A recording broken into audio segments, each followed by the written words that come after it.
Hello everyone, it's Shannon here for Pink Fresh Studio. In today's video, we are going to create a fun and festive slimline Christmas card, and I'm also going to share with you some tips and tricks for stamping multiples of the same image.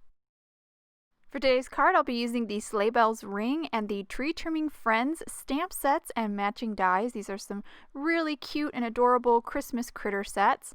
I've already gone ahead and die cut out of this A2 panel of 110-pound white cardstock the critters on the sleigh, the Christmas lights, and the tree. This is going to be kind of a jig here. That negative piece, that A2 panel, is going to be my jig, and then I'll pop in multiples of my die cuts so I can stamp the image multiple times without having to position the stamp several times and have to kind of position my die several times. This is a really great way to stamp multiples.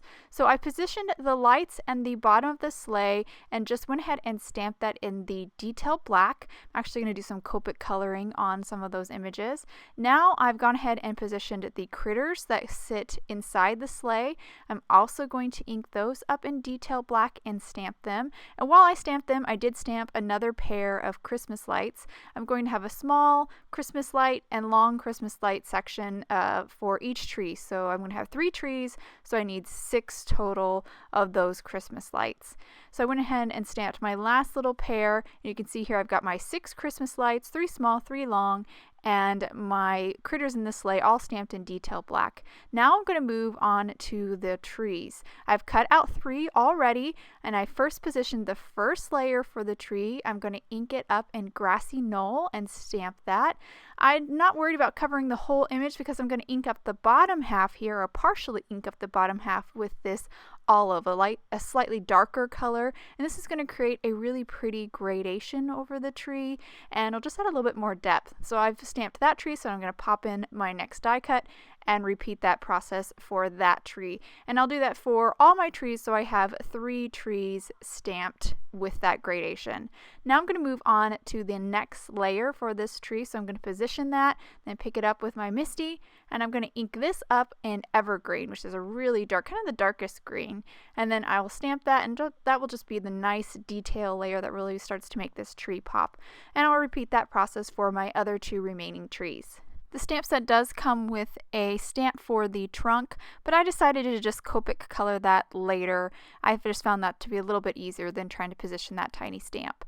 So now that I have my trees all stamped, I'm going to move on to stamping my sleigh again. Now I'm not going to stamp this in the jig or make a die cut for it because it's kind of a waste of paper. All I need here is this kind of the body of the sleigh, and I'm going to stamp it this time in red. This is just to make that sleigh red instead of black and white. I first stamped it in passion fruit. Now I'm going to partially ink up the bottom portion with candy apple and stamp it, and just like the trees, this will create a little gradation on that sleigh and just add some depth.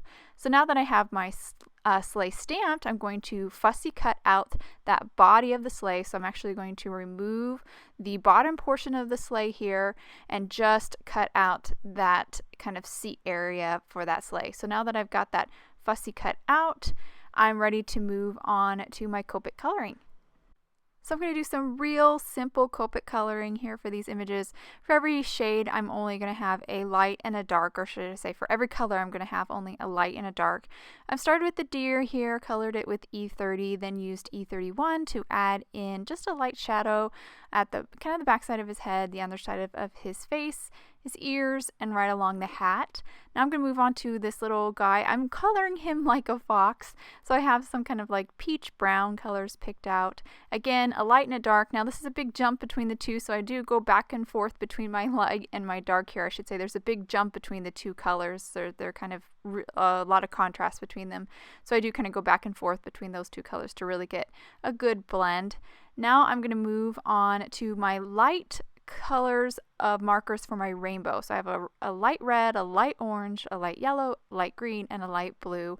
And I'm just coloring in the scarf, the section of the scarf, and the kind of the trim for the hat.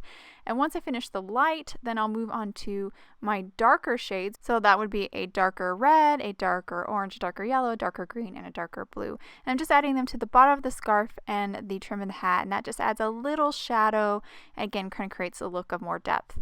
Now I'm going to use my blue combo, so BG10 and BG34, the same colors I used for the scarf and the trim on the hat, and I'm going to color in the sweater on the fox.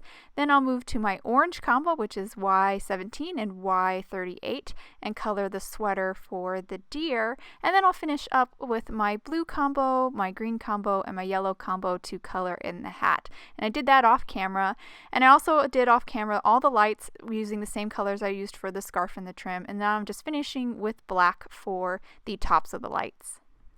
I'm now going to move on to creating my background.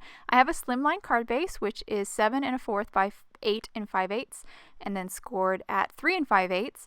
And I've cut a piece of contact paper here. If you're not familiar with contact paper, it's usually used to kind of protect shelves, but this is pretty amazing because it can be used as a mask. Even though it's sticky, it's not too sticky that it's going to rip your paper, and you can get it in nice big sheets, which is really helpful for creating masks for Slimline cards when you kind of need like a bigger mask material. So I just cut it to kind of create like a snow slope, and now I'm going to ink blend the sky. I'm going to start with Ocean Breeze and just ink blend from the top down, kind of creating a little gradation. I will enhance it more with another ink after I finish this. So now that I've finished the Ocean Breeze, I'm going to move on to my darker color. This is Aquamarine, and I'm just going to again ink blend at the top there to kind of just make a little bit more contrast and make that gradation pop a little bit more. So now that I've finished with my ink blending, I still have my mask on. I'm going to now grab some Gonzai Tombi white watercolor and just kind of splatter it over the top of the sky to kind of make it look like snow. And then I will remove my mask here. And the great thing about this contact paper mask is that if you just keep it back on the backing or stick it back to the backing, you can use it again for another card. So that is my completed background. And now we are almost ready to kind of bring it all together. First, I'm going to color in those trunks with my Copic markers. These are the same pair of markers that I used for the deer. It kind of incorporates that brown too. So now that I've finished adding that little shadow, now I'm going to move on to just gluing everything together. I'm going to start by gluing the red body of the sleigh right on top of the stamped black sleigh, and that's just going to create a really seamless look. And then I'll move on to just adhering all of my pairs of strands of Christmas lights onto my trees. So we are now almost ready to wrap this card up. All I have left to is kind of stick these down and stamp the sentiment. I'm going to start by gluing one of my trees down, but the other trees and the sleigh, I have already added some foam to the backside, so I'm just going to remove the backing on the foam adhesive and stick those down. Kind of going to use these trees to frame the scene a little bit, and then I'll have my sleigh slightly to the left, but almost in the center.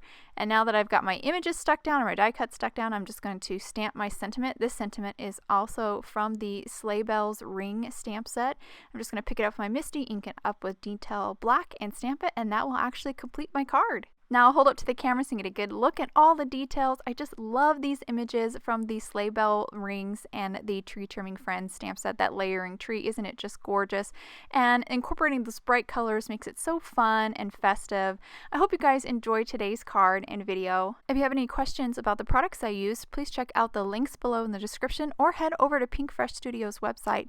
Thank you so much for watching, and I hope you guys have a wonderful day.